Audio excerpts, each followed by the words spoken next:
Gérald Darmanin, bonjour. Bonjour. Merci d'être avec nous. Gérald Darmanin, vous êtes ministre de l'Action et des Comptes Publics en duplex et en direct de votre bureau, si j'ai bien compris. Malgré la distance qui nous sépare, Gérald Darmanin, je vais être direct. Et je vais vous poser une première question, toute simple. Manque de masques, manque de tests, manque de lits, manque de matériel dans les hôpitaux, dans certains hôpitaux, manque de personnel à l'hôpital. Où passe l'argent public? Où passe notre argent?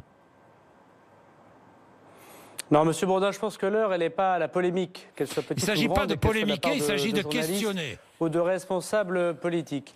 L'État fonctionne. Et je pense que les Français peuvent être fiers des agents publics qui sont aujourd'hui au front. Ils sont parmi le personnel soignant, évidemment, jour et nuit. Ils sont parmi les policiers qui font respecter les règles. Ils sont parmi les agents qui gardent les enfants qui sont en situation d'urgence pour certains parents. Ils sont parmi les gens qui ramassent quand même vos poubelles, Monsieur Bourdin. Ils sont parmi les gens qui font quand même faire venir l'eau, l'électricité, font fonctionner les trains. On voit bien que l'État français et ses agents publics sont là. Nous avons un grand État et un grand peuple avec des fonctionnaires qui les servent. Et aujourd'hui, vous avez d'autres personnes qui contribuent évidemment au bon fonctionnement de la nation. Toutes les personnes qui vont travailler dans l'agroalimentaire, par exemple, qui doivent continuer à aller travailler pour approvisionner nos supermarchés, vos supermarchés, Monsieur Bourdin, ils sont courageux. Toutes les personnes qui font fonctionner la nation aujourd'hui sont courageux. Alors l'hôpital public, les cliniques privées, les infirmières libérales, les aides-soignants, tous ceux qui contribuent aujourd'hui à la chaîne de la défense nationale, puisque le mot de guerre a été employé, eh bien, il ne faut pas de polémique. Il faut être derrière eux. L'État a ouvert les financements. Je présenterai ce matin avec Bruno Le Maire un projet de finances rectificatif. 45 milliards d'euros trouvés en 3 jours. 45 milliards d'euros trouvés en 3 jours. Et nous aurons l'occasion, sans doute, après la crise, de répondre à toutes les questions du Parlement et bien sûr des journalistes. Oui, et vous répondez aussi à toutes nos questions pendant la crise. Il n'est pas question de polémiquer, il est question de savoir quand et combien de masques seront livrés. Alors, il y a eu des masques qui étaient déjà très largement... Il y a eu des masques qui ont été très largement déjà distribués. Il y a eu un pic, effectivement, notamment dans les officines et devant la demande très importante qui a été faite. Ils sont revenus depuis hier. J'ai eu le ministre de la Santé et des Solidarités hier et ce matin. Les officines retrouvent de pharmacie des masques qui sont distribués et c'est bien normal, en priorité au personnel soignant. C'est tout à fait logique. Je rappelle d'ailleurs que notre capacité de l'hôpital public est bien plus importante que certains autres pays. Cette comparaison avec l'Italie se font souvent sur votre chaîne de télévision. On voit bien qu'il y a en France une plus grande capacité hospitalière. Il faut surtout maintenant que les Français respectent les gestes barrières et qu'ils respectent surtout les consignes de rester chez soi lorsqu'on ne peut pas télétravailler.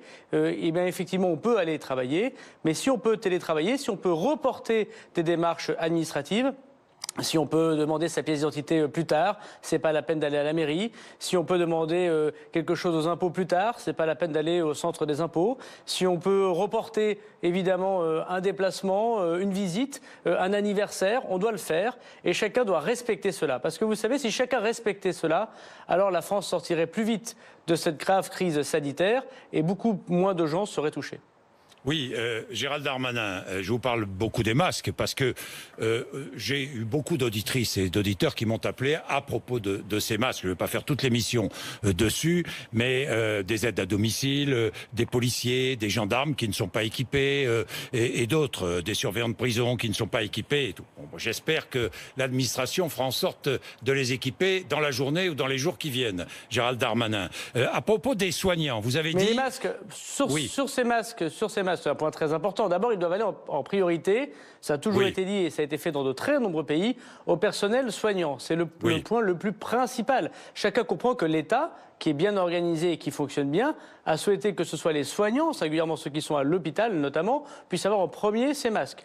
Ils ont été évidemment de nouveau, ils reviennent dans les officines de pharmacie, ils sont redistribués dans les départements de France, notamment pour les infirmières libérales par exemple, et ils sont distribués aujourd'hui. Vous connaissez, le président de la République d'ailleurs l'a dit à la télévision, l'une des grandes leçons de notre crise sanitaire, c'est qu'une partie de notre production, et ce n'est pas le fait seul de la France, c'est le cas également des États-Unis, c'est le cas de beaucoup de pays européens, la production se fait dans un pays qui a été le premier touché, il y a maintenant plus d'un mois, qui s'appelle la Chine. Donc il faudra, après cette crise sanitaire sans doute, et même si aujourd'hui 24 heures sur 24, les ouvriers français et européens fabriquent des masques, fabriquent du gel hydroalcoolique. Je remercie toutes les entreprises d'ailleurs qui aident l'État sur ce point. Il faudra sans doute réfléchir, bien sûr, et moi c'est une conviction profonde que j'ai depuis longtemps, à refaire venir dans notre continent européen et singulièrement en France une production de ce qui nous paraît être essentiel pour la vie de la nation. Alors un mot encore, est-ce qu'on envisage d'importer des masques de Chine ou des appareils respiratoires?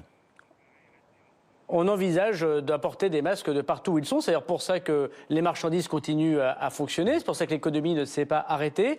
Et c'est pour ça que les douaniers qui sont sous mon autorité, très courageusement, sont au rendez-vous matin, midi et soir dans les ports et dans les frontières françaises et européennes pour pouvoir contrôler ces marchandises. Parce qu'il ne s'agit pas non plus de faire venir n'importe quel produit qui a n'importe quelle norme et qui serait pire que mieux, si vous me permettez cette expression. Donc l'administration continue à fonctionner. Vous voyez, il y a des douaniers qui ce matin sont dans les ports, sont dans les frontières et contrôlent les gels hydroalcooliques, les médicaments, les masques que nous avons achetés. Le ministre de la Santé, que j'ai encore eu très tôt ce matin, m'expliquait que tous les matins, il signait des bons de commande.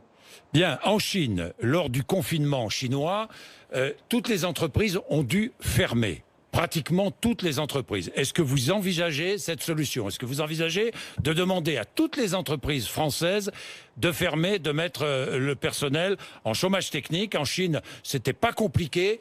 L'entreprise fermait et le salaire était assuré par le patron, l'État aidant le patron. Ce que nous avons choisi, c'est effectivement de faire un confinement pour que le maximum de personnes qui ne sont pas obligées d'aller travailler physiquement ne le fassent pas. Donc tous ceux qui peuvent faire du télétravail doivent le faire et seules les personnes qui doivent faire des choses à l'extérieur de leur domicile pour pouvoir travailler, par exemple travailler dans une usine qui produit des produits alimentaires, doivent le faire. Monsieur Bourdin, il faut bien comprendre que si nous arrêtons aujourd'hui toute l'économie, indépendamment des questions de recettes ou de dépenses, nous n'aurons pas la possibilité d'alimenter nos supermarchés, les officines de pharmacie, et nous ne pourrions pas retirer de l'argent dans les banques, nous ne pourrions pas faire garder nos enfants pour les personnels soignants qui travaillent à l'hôpital. Et donc il y a aussi des solutions négatives à des dispositions aussi extrêmes. Mais ce que nous souhaitons, c'est que si tous les Français respectent ce qu'a dit le président de la République, ce qu'a dit le Premier ministre, c'est-à-dire on reporte toutes les démarches qui ne sont pas essentielles à la vie de la nation, que deuxièmement on reste chez soi, sauf si on doit aller travailler, qu'on ne peut pas télétravailler, alors les choses se passeront bien. Mais il faut effectivement le respecter, ne pas jouer avec les règles. Moi je veux remercier d'ailleurs les policiers, les gendarmes, tous ceux qui travaillent aujourd'hui au nom de la nation pour faire contrôler le fait que les Français respectent bien ces règles. Et nous arriverons à sortir de ce pic épidémique dans quelques semaines. Nous verrons bien les choses quand elles arriveront. Et nous pourrons alors avoir continué à faire travailler notre pays. Les gens puissent manger, bien évidemment, sans pour autant arrêter totalement le fonctionnement de notre économie. Gérald Darmanin, juste une petite parenthèse. Là encore, je me fais l'interprète, l'écho. Je suis l'écho de toutes celles et ceux qui m'écrivent ou qui m'appellent. Quand on est sur la route, qu'on est routier, qu'on est sur l'autoroute, on n'a plus rien pour se doucher parce que toutes les stations d'autoroute ont fermé les douches. Voilà des règles qui devraient être, je ne sais pas moi, peut-être pourrait-on lancer un appel aux sociétés d'autoroute pour prendre des mesures. Hein, Gérald Darmanin. Vous avez tout à fait raison, c'est le premier jour du confinement, il est évidemment évident qu'on a un pays de 66 millions d'habitants qui passe de la vie, du bonheur, à d'un seul coup le confinement ne peut pas régler tout en une journée, chacun le comprendra. Je pense que ça s'est plutôt bien passé pour une première journée et l'État, encore une fois, et les collectivités locales ont bien organisé les choses. Mais vous avez raison pour les routiers, nous interviendrons avec la ministre Borne auprès des sociétés d'autoroute. J'ai entendu tout à l'heure sur votre antenne de BFM la question des sans domicile fixe. Avec Julien Denormandie, nous y travaillons et les collectivités locales et l'État seront au rendez-vous pour effectivement ouvrir des lieux, si elles ne l'ont pas déjà fait, pour accueillir les personnes sans abri. Évidemment, il y a des détails importants de la vie d'une certaine partie de la population qu'il faut régler. Elles seront réglées dans les prochaines heures. Bien, vous voulez sauver l'économie française, hein, c'est le mot, sauver l'économie française. Vous injectez déjà vous prévoyez 45 milliards d'euros d'aide, peut-être beaucoup plus, Gérald Darmanin, ne cachons pas les choses. Peut-être. Aujourd'hui, nous avons pris une décision très forte, puisque notre pays est en guerre, il faut une économie de guerre. Et donc, si j'étais le ministre des Comptes publics de temps de paix qui comptait les sous, et c'est bien normal pour que justement, en temps de guerre, nous puissions en avoir, eh ben, le résultat de la politique économique est là. C'est parce que nos finances publiques étaient saines, c'est parce que nos prêteurs nous prêtaient à 0%, c'est parce que nous avions fait des efforts économiques qu'en temps de guerre, nous pouvons dépenser, et si j'ose dire, dépenser quasiment sans compter. Et avec le ministre de l'économie, nous avons proposé effectivement 45 milliards, dont 35 milliards d'euros de trésorerie en 3 jours, sans que la signature de la France ne soit attaquée, c'est-à-dire sans que les taux d'intérêt n'augmentent très fortement, parce qu'il faut emprunter. Ils ont légèrement augmenté, Gérald Darmanin. Oui. Et ils sont autour de zéro. Je crois qu'aujourd'hui, les marchés financiers trouvent que la France est un pays qui a des finances publiques saines. Et les marchés financiers sont plus inquiets de l'effondrement de la bourse que de l'état des finances publiques français, puisque nous avons rétabli les comptes de la nation. Mais indépendamment de ça, nous avons sorti effectivement le carnet de chèques. Nous sommes à 45 milliards, dont 35 milliards d'euros de trésorerie. Et sur les questions fiscales, sur les questions de paiement de cotisation, sur les questions de garanties données aux entreprises, sur les questions de substitution de l'État à un certain nombre de sujets économiques, sur les questions de chômage partiel, l'État va débourser entre 4 et 5 milliards d'euros par mois pour payer à 100% le chômage de ceux qui ne pourront pas travailler. Et bien, ce qu'il faut, c'est effectivement sauver notre économie pendant cette période très compliquée, lui permettre demain de repartir. Et donc peut-être, vous avez raison, il faudra encore débourser de l'argent. Et sauver certaines entreprises. Je pense à Air France ou je pense à Renault. Est-ce que on murmure qu'il pourrait y avoir d'éventuelles nationalisations ou une augmentation, une recapitalisation par l'État de certaines entreprises? Oui, non? Le mot ne me fait pas peur personnellement, la nationalisation. L'État sera au rendez-vous si des grands fleurons de notre industrie, qui sont importants pour le pays et importants en termes d'emploi, sont en difficulté. Le Premier ministre l'a dit, nous serons au rendez-vous des nationalisations. Ça veut dire que si Air France est en grande difficulté, Air France pourrait être nationalisée. Nous suivons la situation de notre grande compagnie. Nous suivons la situation de notre grande compagnie nationale. Aujourd'hui, ce n'est pas le cas, donc il n'y a pas d'annonce à faire. Mais tant le ministre de l'économie et moi-même, nous sommes effectivement prêts si jamais il devait y avoir des difficultés importantes pour des grandes entreprises et notamment pour Air France. Bien, les grandes entreprises et les petites, les TPE et les PME. J'ai beaucoup de patrons, évidemment, qui ont de grandes difficultés, qui ne peuvent plus travailler, qui ne peuvent plus s'approvisionner. Alors comment faire? Les banques, parfois, sont hésitantes. Hein, c'est vrai, proposent des reports, mais derrière, proposent tout de suite un produit financier, c'est-à-dire un prêt, peut-être à 2, 3 ou 4%, profitant un peu de l'aubaine. Que dites-vous ce matin? Alors je vais être très clair.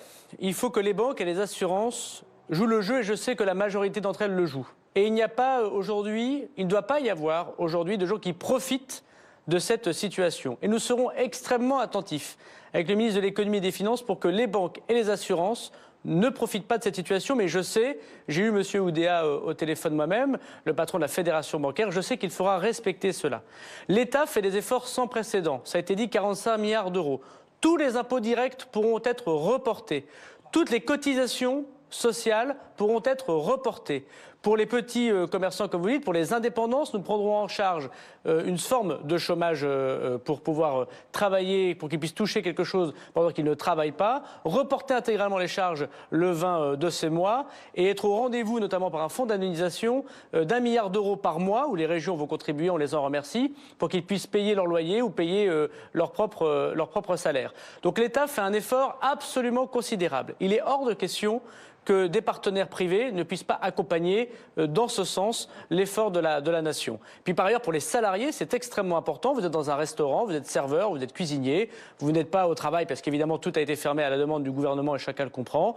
100% du chômage technique sera pris sera pris en charge par l'État. C'est une mesure sans précédent, c'est ce que font nos amis allemands depuis la crise de 2008 et nous serons effectivement au rendez-vous. Oui, sur 35 heures, Gérald Darmanin. Si j'ai un contrat de 39 ou 42 heures, que se passe-t-il? Pour l'instant, nous sommes en période de crise, Monsieur Bourdin. Il faut que les gens puissent rester chez eux, payer leur loyer, payer leur retraite s'ils en ont, payer leurs denrées alimentaires. Donc pour l'instant, nous garantissons, parce qu'on est en période de crise grave, en urgence. Nous prévoyons, puisque nous faisons voter une loi en 2 jours à l'Assemblée nationale et au Sénat à partir de ce matin, le chômage partiel évoqué, et nous discuterons bien évidemment avec l'ensemble des syndicats et avec l'ensemble des branches professionnelles pour améliorer les choses s'il doit être amélioré. La TVA pour les PME, les TPE? La TVA, comme l'impôt sur le revenu, est due. Elle ne peut pas être reportée. Pourquoi vous ne pouvez pas être reportée? D'abord, la France doit continuer à toucher des recettes pour pouvoir continuer à emprunter. Chacun le comprend. C'est pour ça que nous pouvons emprunter pas cher sur les marchés financiers. C'est ce que nous avons des recettes qui rentrent dans les caisses de l'État. Et la TVA est un impôt indirect que l'entreprise collecte de la part pour l'État, mais que s'il y a du chiffre d'affaires. Alors s'il y a des créances, si l'État doit des remboursements de TVA aux entreprises, j'ai donné des consignes extrêmement strictes aux impôts pour qu'ils le remboursent. Il suffit de faire, je le dis à tous les chefs d'entreprise qui nous écoutent, petits et grands, un petit mail, un petit coup de fil pour expliquer qu'on souhaite très rapidement le remboursement des créances que doit l'État, et notamment en termes de TVA. Mais s'il s'agit de la TVA que l'entreprise doit donner à l'État, que l'État rembourse ensuite en partie aux régions et à l'Union européenne, elle est due. Et c'est bien normal qu'elle soit due, puisque s'il n'y a pas de chiffre d'affaires, il n'y a pas de TVA. Donc vous voyez, c'est un impôt qui n'est pas une charge fixe pour une entreprise, contrairement par exemple à l'impôt sur les sociétés ou à la taxe sur les salaires qui, elle, sera reportée, ou par rapport aux charges sociales qui, elles aussi, sont reportées. Les URSSAF, si vous faites votre déclaration sociale nominative modifiée, les entreprises connaissent ce que c'est que la DSN, jusqu'au 19 mars, y compris si ça comptait depuis le 15, vous pourrez reporter vos charges jusqu'à 0, et nous verrons ça si nous le reportons tous les mois selon la crise. En ce qui concerne le personnel soignant, est-ce qu'il est prévu, je ne sais pas, personnel soignant qui fait un nombre d'heures incalculable, qui est un dévouement exceptionnel, est-ce qu'il est prévu, je ne sais pas moi, des primes, des augmentations de salaire, qu'est-ce que vous prévoyez ? Vous avez tout à fait raison, le personnel soignant est aujourd'hui le premier soldat au front et dans des situations extrêmement difficiles. Nous avons prévu 2 milliards d'euros dans le budget d'urgence que nous avons élaboré dans la nuit de lundi à mardi, que nous présentons aujourd'hui au Conseil des ministres, que nous ferons voter jeudi et vendredi. Et sur ces 2 milliards d'euros, il y a non seulement l'achat des masques et des produits, et il y a la revalorisation pour le personnel soignant que nous discutons avec le ministre de la Santé et des Solidarités. Je voudrais le dire ici de façon extrêmement ferme. Chaque heure supplémentaire travaillée dans cette période de crise sera évidemment payée à tout le personnel soignant et administratif des hôpitaux. Pardonnez-moi, Gérald Darmanin, mais heureusement que les heures supplémentaires seront payées. Hein. Heureusement. On est bien d'accord. Parce que les heures supplémentaires sont dues. Mais Gérald Darmanin, les heures supplémentaires sont dues, pardon de vous le dire. Mais vous dites que vous allez prévoir peut-être une revalorisation. Ça veut dire quoi? Une prime spéciale, une revalorisation de salaire pour ce personnel? L'augmentation. Aujourd'hui, la meilleure prime que l'on peut donner aux soignants, pardon de vous le dire, Monsieur Bourdin, c'est de respecter les gestes sanitaires et de respecter le travail du personnel soignant et de ne pas faire la fête, de ne pas sortir et de ne pas inutilement encombrer le service de la médecine de ville et des urgences. Donc d'abord, en cas de guerre, quand il y a une invasion, c'est le cas de notre pays aujourd'hui face à ce virus, il faut d'abord regarder les choses en urgence. Ensuite, la nation prévoit les efforts budgétaires qu'il faut pour accompagner cela, pour armer le personnel soignant, mais aussi pour le soutenir. Quand je vous dis qu'il y a 2 milliards d'augmentation du budget de la santé et de la sécurité sociale, c'est un budget évidemment sans précédent que nous allons emprunter et nous devons le faire. Et c'est très important de le faire. Et nous avons construit, imaginez bien ce qu'ont fait les agents dans mon ministère, Monsieur Bourdin. En une nuit, ils ont rectifié le budget de la nation pour y rajouter 45 milliards d'euros en une nuit. Donc bien sûr, le courage aujourd'hui, c'est ceux du personnel soignant qui est au travail de façon extrêmement importante depuis maintenant plusieurs semaines, mais tous les fonctionnaires de l'État, et j'allais vous dire, tous les femmes et les hommes politiques qui les dirigent, que dans les collectivités locales comme dans l'État, sont au rendez-vous de ce grand défi. Et nous mettrons les moyens, évidemment, pour accompagner le personnel soignant. Alors, 2 dernières questions. Le déficit public en 2020, combien? Que prévoyez-vous? Aujourd'hui, ce sera moins 3,9%. Nous allons augmenter au-dessus de 100% de dette. Nous ne savons pas encore exactement combien. Mais ce qui est certain, c'est que ce n'est pas, lorsque je l'ai dit dans un grand journal, Les Échos, ce matin, ce n'est pas parce que quand la maison brûle qu'il faut rationner les litres d'eau. D'abord, il faut éteindre l'incendie. Voilà. Ce qui est très important d'expliquer aux Français, c'est parce qu'ils ont fait des efforts C'est parce que nous avons parfois été dans des réformes très importantes, parfois impopulaires, que nous avons désormais les moyens de payer ce que nous payons aujourd'hui. C'est parce que nous avons été fourmis que nous pouvons aujourd'hui être au rendez-vous de cette demande impérieuse pour notre pays. Et comme nous n'empruntons pas à des taux très élevés parce que notre pays a des finances publiques saines, nous pouvons débourser ces 45 milliards. Nous pouvons dire aux entreprises que nous ferons la trésorerie pour eux. Nous pouvons dire à chaque salarié que 100% de leur chômage sera pris en charge par l'État. C'est un point extrêmement important. Il faut qu'il n'y ait aucune faillite d'entreprise, d'une TPE jusqu'à une grande entreprise, et que nous pourrions nationaliser si nous le pouvons dans les événements qui arrivent. Donc c'est vraiment très important de dire aux Français qu'ils ont un État solide et des finances publiques qui leur permettent de faire face à la crise. Alors j'ai une dernière question, Gérald Darmanin. Agnès Buzyn a confié au journal Le Monde avoir averti le Premier ministre de la nécessité de reporter les municipales dès la fin du mois de janvier. Vous le saviez ? Moi, je ne vais pas polémiquer, surtout dans une période de crise. Mais Monsieur Bourdin, pas de polémique, je suis ministre des Comptes publics et à ce questions, titre... Oui, mais moi, je suis ministre des Comptes publics et je l'ai été à partir du mois de janvier de cette année, comme chacun l'aura constaté. Et à ce titre, je suis de toutes les réunions où il se dépense 1 euro dans notre pays, où il y a 1 euro de recettes. Autant vous dire que je fais beaucoup de réunions avec le président de la République, avec le Premier ministre. Et je peux vous assurer que dès le mois de janvier, le Premier ministre et le président de la République ont pris toutes les mesures. Et nous avons établi tous les scénarios. Et je peux vous dire qu'au mois de février, nous ne savions pas, comme les médecins l'ont déjà dit plusieurs fois, y compris d'ailleurs sur vos antennes, que la situation serait celle que nous connaissons aujourd'hui. C'est tellement vrai que Mme Buzyn a été candidate le 16 février, je crois, à Paris.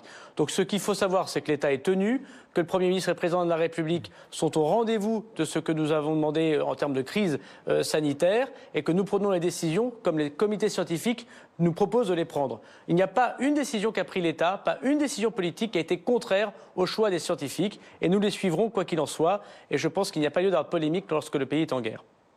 Bien, merci Gérald Darmanin, il est 8h55. Merci à vous.